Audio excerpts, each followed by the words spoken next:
le regard que les autres te portent du moment que t'es le moindrement différent, c'est hypocrite. C'est très, très hypocrite. Les gens t'écœureront pas nécessairement directement, ils te pointeront pas nécessairement du doigt, mais tu vas sentir tous les regards tournés vers toi, toujours avec cette espèce de regard de semi-dégoût, de comme t'es différent, qu'est-ce que tu fais là, tu sais, t'as pas d'allure de t'habiller de même, tu sais, si tu concordes pas à la société.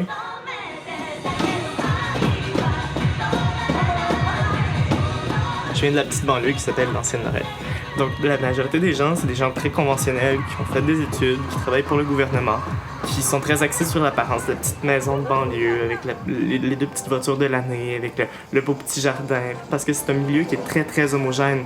Donc, du moment que tu sors un peu du cadre, ben, t'es pointé du doigt. Donc, j'ai fini par me peindre un masque d'indifférence sur le visage. Mais même si tu refoules ça, ben, ça finit par t'affecter quelque part. C'est quand même dur sur l'estime de soi. Donc, je dois avouer qu'au secondaire, j'avais une très faible estime de moi. Aux alentours de 16-17 ans à peu près, ça faisait pas longtemps que j'ai rencontré Roxane, ma coloc. Puis c'est elle qui m'a introduit au forum de Québec Harajuku. Le forum a été créé pour regrouper les gens du Québec en entier qui avaient un intérêt pour la culture japonaise. Et le Harajuku, c'est parce que à Tokyo, le quartier principal où tu vas retrouver le plus de boutiques, d'événements, puis de jeunes qui vont porter ces styles-là, ben, ça s'appelle Harajuku. À l'époque, je fréquentais le forum facilement 1 à 2 fois par jour. Puis j'aimais ça comme prendre le temps de prendre des belles photos, puis d'arranger pour que ce soit artistiquement beau. Puis ben, en postant ça sur le forum, je me suis rendu compte que les gens ben, trouvaient ça cool. T'sais, vis-à-vis le monde qui me prenait pour de la merde à l'école puis qui me tassait dans un coin parce que j'étais différent, je me suis rendu compte que finalement, ben, j'en valais peut-être la peine puis que j'avais peut-être sérieusement du potentiel. À l'époque où j'ai commencé à être underground, ben, c'était la grosse mode des emo.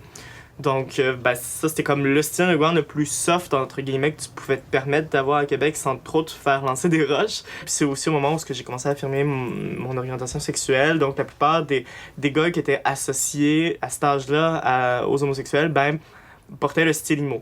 Donc, je me suis dit, ben, si je veux être capable de pogner, de me trouver quelqu'un, ben, je vais m'identifier à ce style-là aussi. Mais en contrepartie, à cette époque-là, j'écoutais pas de musique emo, j'ai jamais trippé sur le rock punk. J'écoutais du métal, j'écoutais du Nightwish, du Rhapsody, des artistes dans ce genre-là. Donc, je te dirais, ça s'est fait graduellement. Au cours des années, j'ai commencé à sortir un peu. J'ai rencontré les premières Lolita.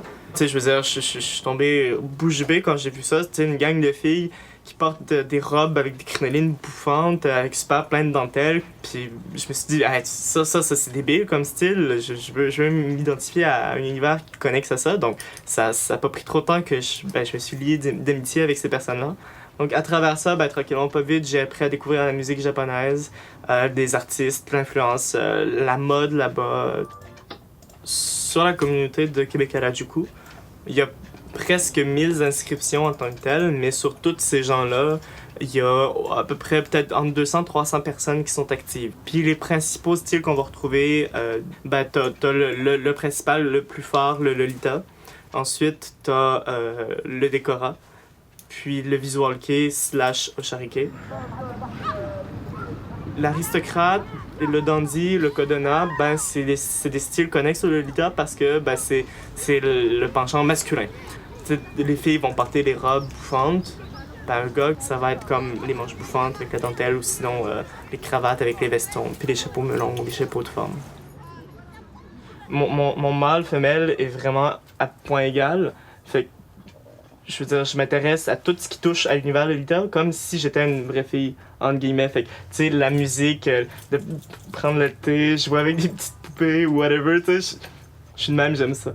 Fait que, tu sais, quand j'ai découvert le Lolita, grâce à des artistes japonais, tout ça, puis que j'ai vu que eux autres là-bas, ben, c'était principalement des gars qui le faisaient sur la scène musicale, je me suis dit, ben, pourquoi moi je pourrais pas le faire? J'ai quand même, tu sais, des traits, puis une shape relativement, tu sais, androgyne. Fait que je me suis dit, bah, tu sais, avoir été une fille, j'aurais porté de Lolita, ça aurait été mon style habituel. Là, ben là, comme c'est plus dur de me faire passer facilement, ben je le fais comme juste à l'occasion de temps en temps.